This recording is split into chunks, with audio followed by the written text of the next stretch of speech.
And with that, let's now shift our attention over to US election and what sort of an impact it could have on the United Kingdom.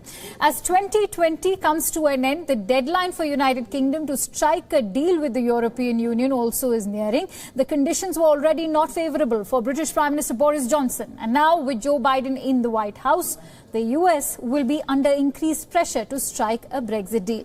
Joe Biden has publicly opposed Brexit on numerous occasions. The President-elect of the United States is of Irish descent. Now, analysts fear that a no-deal outcome would cause early and serious tension between London and Washington. Public health crisis and economic crisis.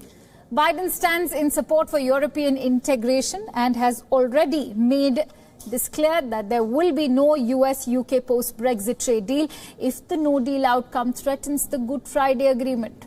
Senior diplomats believe Biden might even prioritize an US-EU trade deal over one just with the UK.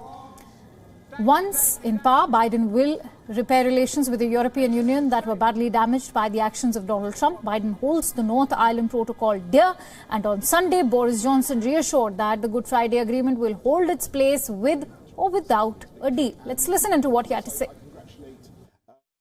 Yes, as I told Ursula, the parliamentary timetable goes ahead, and the whole point of that bill, and indeed the finance bill, is to protect and uphold the Good Friday Agreement and the peace process in Northern Ireland. And again, that's one of the things that we're united on with our friends in the White House.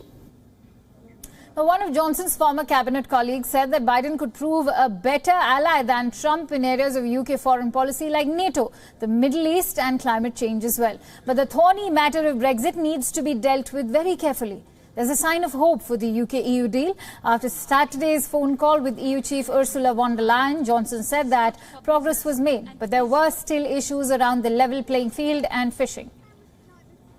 The intense talks are now expected to resume today. So the government has a lot of work to do in improving its relations with the incoming US administration. And with the Brexit sword hanging close, the pressure on Johnson continues to rise. Now, quickly, for more details on this news story, let's go across to our London Bureau Chief Mandy Clark, who's joining us live for more on this from London. Mandy, it is no secret that Biden's administration believes Brexit is a mistake. And so what will be the potential challenges for UK's government at the moment?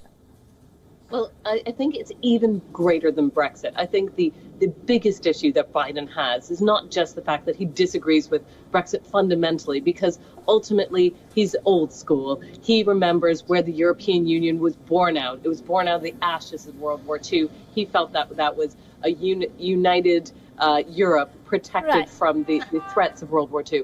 What the UK government has done is that during those negotiations, they agreed that the Good Friday Agreement would be in place and be protected. Now, then they passed a law that basically made them negotiate in bad faith and essentially breaking international rules, that it would essentially destroy the Good Friday Agreement. That is the issue that Biden has. He called them bad negotiators. And what is even more interesting, when the BBC tried to stop him, they said, a moment for the BBC, he turned around to them, he said, the BBC, I'm Irish. He makes it absolutely clear that this issue is a central core, not only for him, but also for the wider American community. So really, I don't see how Boris Johnson might say he's respecting the Good Friday Agreement. They're breaking international law. If this law goes ahead, it's due to go through the House of Lords today.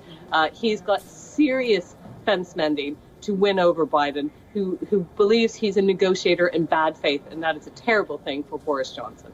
And we wonder how that fence mending will happen, Mandy. Having said that, how crucial is going to be the Biden government when it comes to rebuilding transatlantic relations, especially when it comes to NATO? It is very crucial. And another thing that doesn't play for Boris Johnson's favor is, in the past, Biden had called him Britain's Trump. That is not a good look now after the election. Nobody wants to be called Britain's Trump now. So he will have to work doubly hard.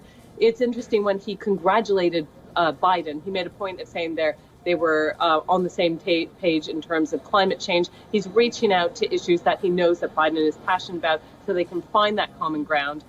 He just has a lot of work to do. Absolutely. And Mandy, last but not least, which are the other issues that remained an obstacle during the Trump administration and are expected to start afresh during Biden's administration, as he's all set to take reins in January, whether be it trade or even climate? I think climate is a big thing that Biden's passionate about, that Europe is far more aligned with Biden's vision of the need for a serious climate change, along with Boris Johnson. So that is something they're aligned with. The need for NATO, the respect of NATO, that transatlantic military coalition. Trump admonished it, insulted it, and so I can expect that Biden very much believes in that, the importance of that, and so does, of course, Europe. Absolutely. So we'll see those on those levels that they will be certainly a lot of agreement and looking to improve those areas. Having said that, here's to new beginnings. Thank you so much, Mandy, for bringing us all those latest details. Co-presented by Skoda. Simply clever.